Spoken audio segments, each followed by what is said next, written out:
In a Foreign Town, in a Foreign Land by Thomas Ligotti, Part 3. A soft voice whispers nothing.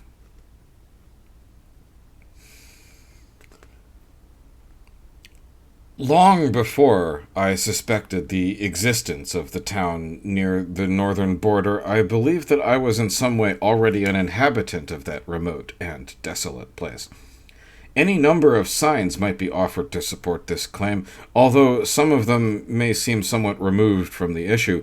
Not the least of them appeared during my childhood, those soft gray years when I was stricken with one sort or another of life-draining infirmity. It was at this early stage of development that I sealed my deep affinity with the winter season in all its phases and manifestations. Nothing seemed more natural to me than my impulse to follow the path of the snow-topped roof and the ice-crowned fence post, considering that I, too, in my illness, exhibited the marks of an essentially hibernal state of being. Under the plump blankets of my bed, I lay freezing and pale, my temples sweating with shiny sickles of fever. Through the frosted panes of my bedroom window, I watched in awful devotion as dull winter days were succeeded by blinding winter nights. I remained ever awake to the possibility, as my young mind conceived it, of an icy transcendence. I was therefore cautious, even in my frequent states of delirium, never to indulge in a vulgar sleep, except perhaps to dream my way deeper into that landscape where vanishing winds snatched me up into the void of an ultimate hibernation. No one expected I would live very long, not even my attending physician, Dr. Zirk. A widower, far along into middle age, the doctor seemed intensely dedicated to the well-being of the living anatomies under his care. Yet, from my earliest acquaintance with him, I sensed that he too had a secret affinity with the most remote and desolate locus of the winter spirit, and therefore was also allied with the town near the northern border.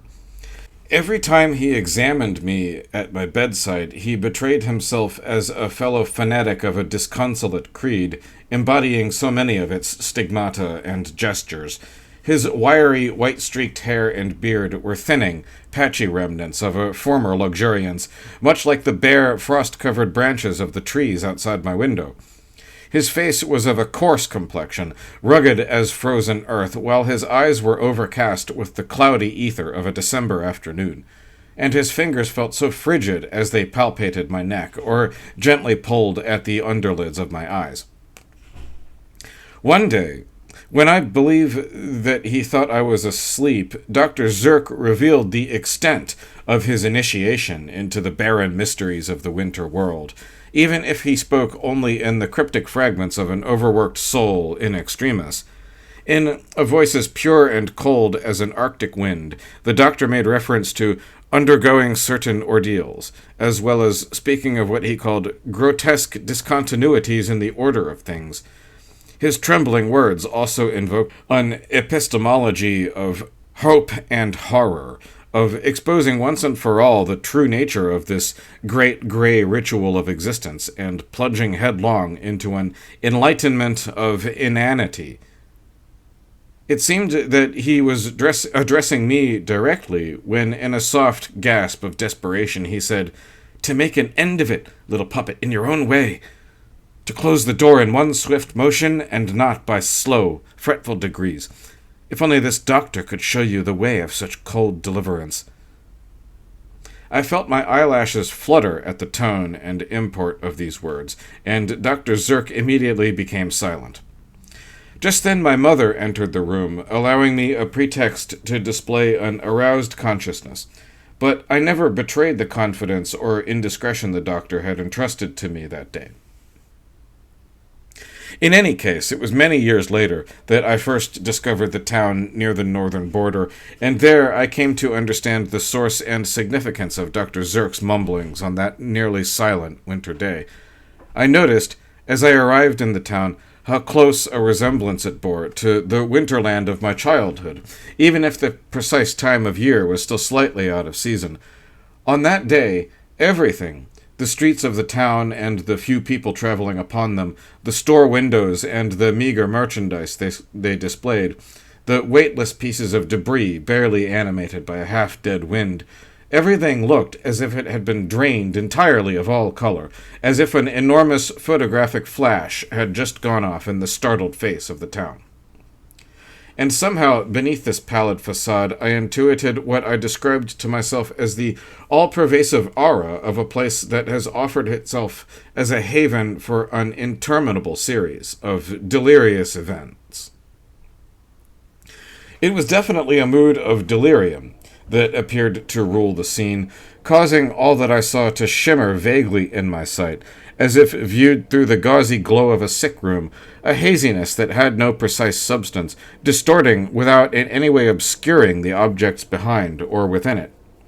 There was an atmosphere of disorder and commotion that I sensed in the streets of the town, as if its delirious mood were only a soft prelude to great pandemonium.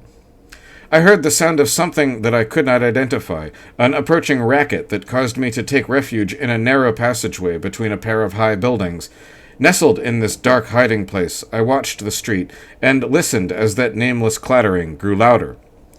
It was a medley of clanging and creaking, of groaning and croaking, a dull jangle of something unknown as it groped its way through the town, a chaotic parade in honor of some special occasion of delirium.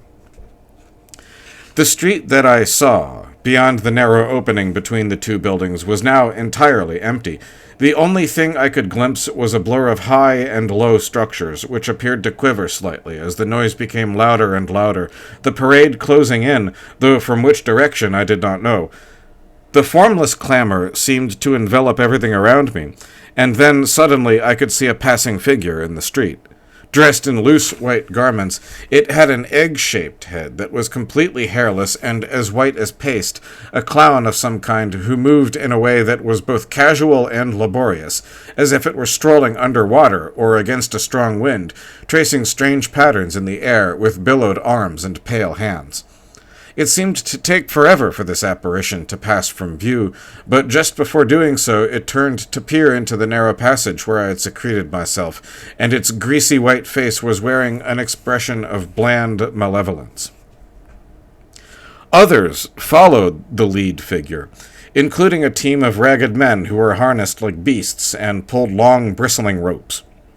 They also moved out of sight, leaving the ropes to waver slackly behind them. The vehicle to which these ropes were attached, by means of enormous hooks, rolled into the scene, its great wooden wheels audibly grinding the pavement of the street beneath them. It was a sort of platform, with huge wooden stakes rising from its perimeter to form the bars of a cage.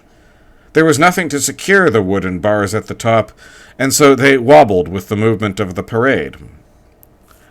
Hanging from the bars, and rattling against them, was an array of objects haphazardly tethered by cords and wires and straps of various kinds.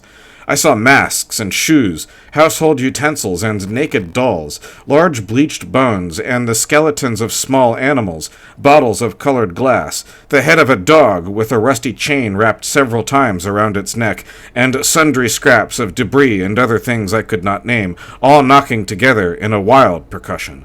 I watched and listened as that ludicrous vehicle passed by in the street. Nothing else followed it, and the enigmatic parade seemed to be at an end, now only a delirious noise fading into the distance. Then a voice called out behind me, "What are you doing back here?" I turned around and saw a fat old woman moving toward me from the shadows of that narrow passageway between the two high buildings. She was wearing a highly decorated hat that was almost as wide as she was, and her already ample form was augmented by numerous layers of colorful scarves and shawls. Her body was further weighted down by several necklaces, which hung like a noose around her neck, and many bracelets about both of her chubby wrists. On the thick fingers of either hand were a variety of large, gaudy rings. "I was watching the parade," I said to her, "but I couldn't see what was inside the cage, or whatever it was. It seemed to be empty." The woman simply stared at me for some time, as if contemplating my face and perhaps surmising that I had only recently arrived in the northern border town. Then she introduced herself as Mrs. Glim, and said that she ran a lodging house. "Do you have a place to stay?" she asked in an aggressively demanding tone. "It should be dark soon," she said, glancing slightly upward. "The days are getting shorter and shorter." I agreed to follow her back to the lodging house. On the way, I asked her about the parade. "It's all just some nonsense," she said as we walked through the darkening streets of the town. "Have you seen one of these?" she asked, handing me a crumpled piece of paper that she had stuffed among her scarves and shawls. Smoothing out the page Mrs. Glim had placed in my hands, I tried to read in the dimming twilight what was printed upon it. At the top of the page, in capital letters, was a title, Metaphysical Lecture 1. Below these words was a brief text which I read to myself as I walked with Mrs. Glim. "It has been said," the text began, "that after undergoing certain ordeals, whether ecstatic or abysmal, we should be obliged to change our names, as we are no longer who we once were. Instead, the opposite rule is applied. Our names linger long after anything resembling what we were, or thought we were, has disappeared entirely. Not that there was ever much to begin with, only a few questionable memories and impulses drifting about like snowflakes in a gray and endless winter. But each soon floats down and settles into a cold and nameless void." After reading this brief metaphysical lecture, I asked Mrs. Glim where it came from. "They were all over town," she replied, "just some nonsense like the rest of it. Personally, I think this sort of thing is bad for business. Why should I have to go around picking up customers in the street? But as long as someone's paying my price, I will accommodate them in whatever style they wish. In addition to operating a lodging house or two, I am also licensed to act as an undertaker's assistant and a cabaret stage manager. Well, here we are. You can go inside. Someone will be there to take care of you. At the moment, I have an appointment elsewhere." With these concluding words, Mrs. Glim walked off, her jewelry rattling with every step she took.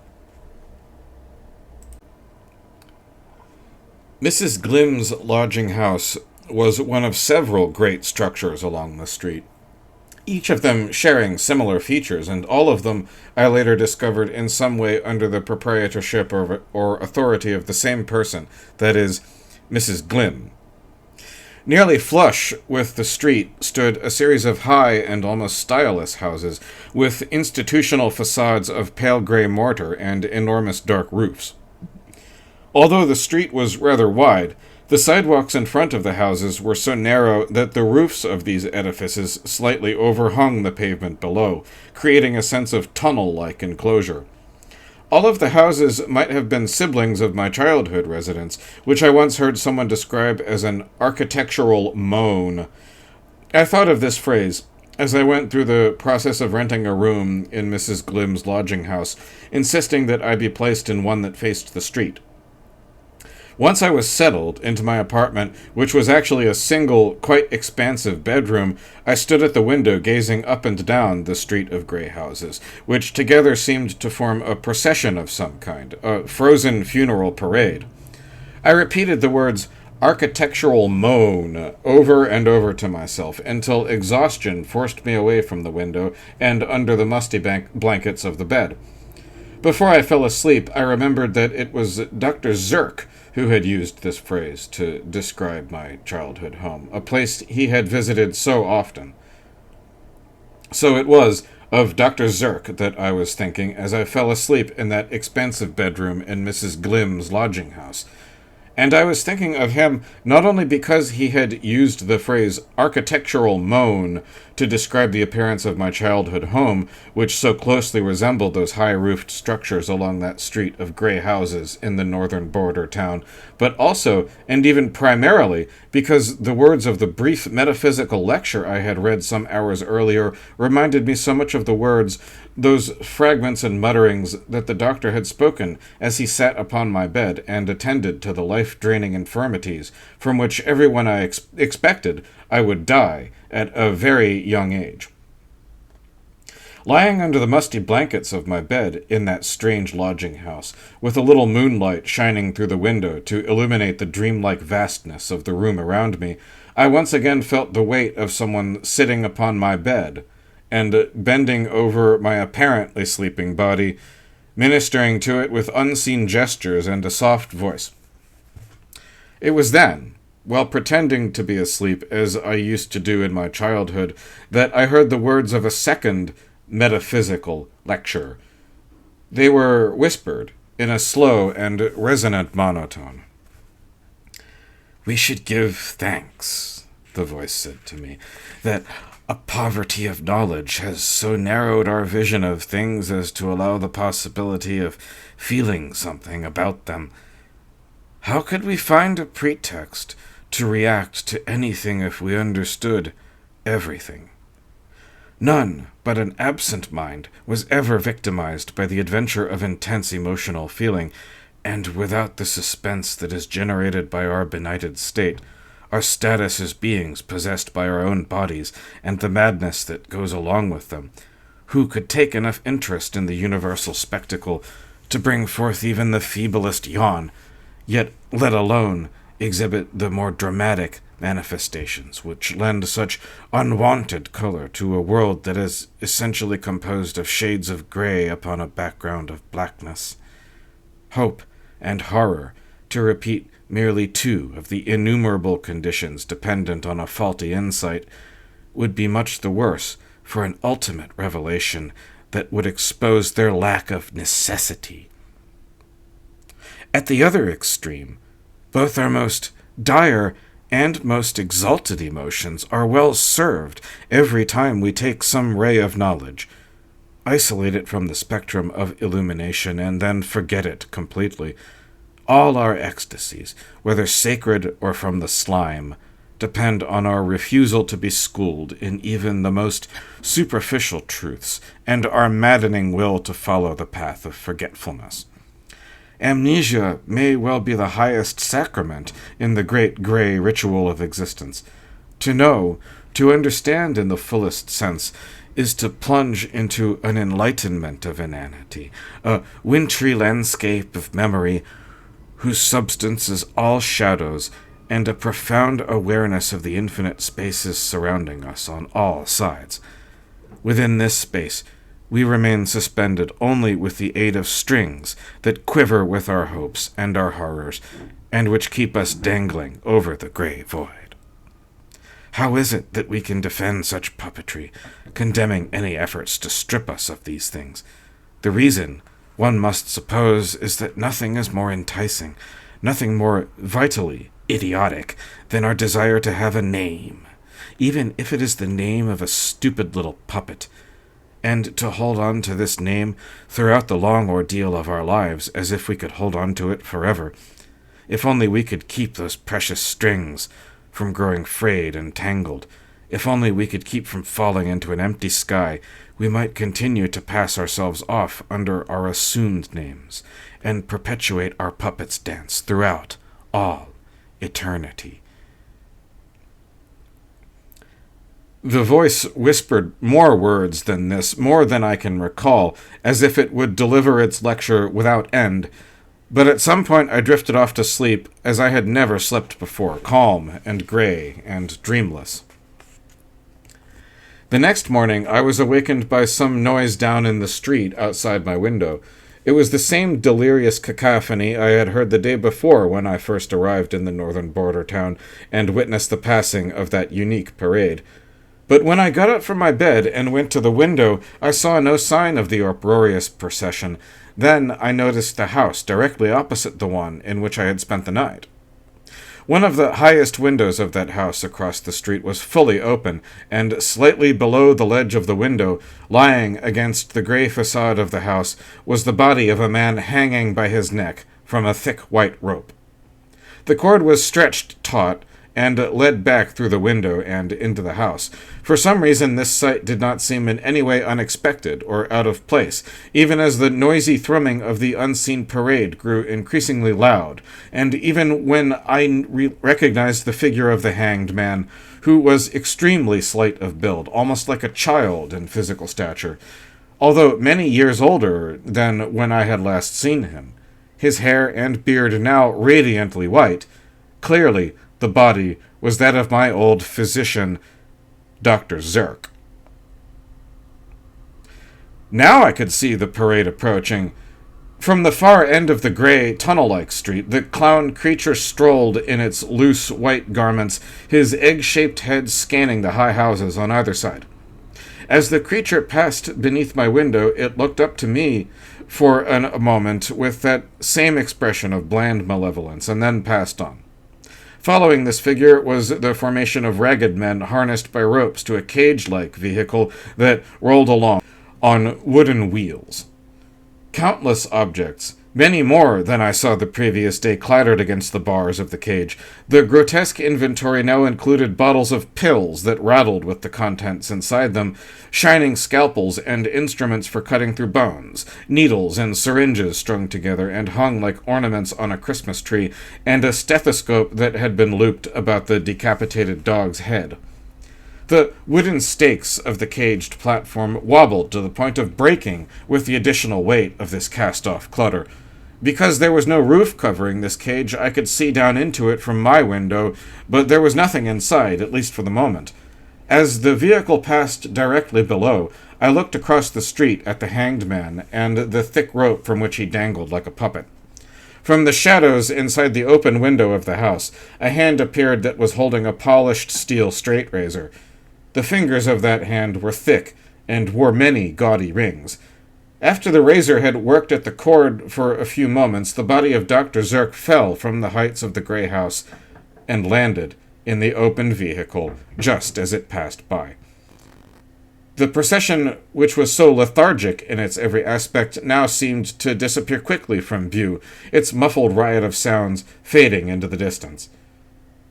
To make an end of it, I thought to myself, to make an end of it in whatever style you wish.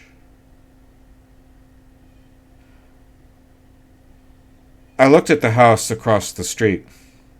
The window that was once open was now closed, and the curtains behind it were drawn. The tunnel-like street of gray houses was absolutely quiet and absolutely still. Then, as if in answer to my own deepest wish, a sparse showering of snowflakes began to descend from the gray morning sky, each one of them a soft, whispering voice. For the longest time I continued to stare out from my window, gazing upon the street and the town that I knew was my home.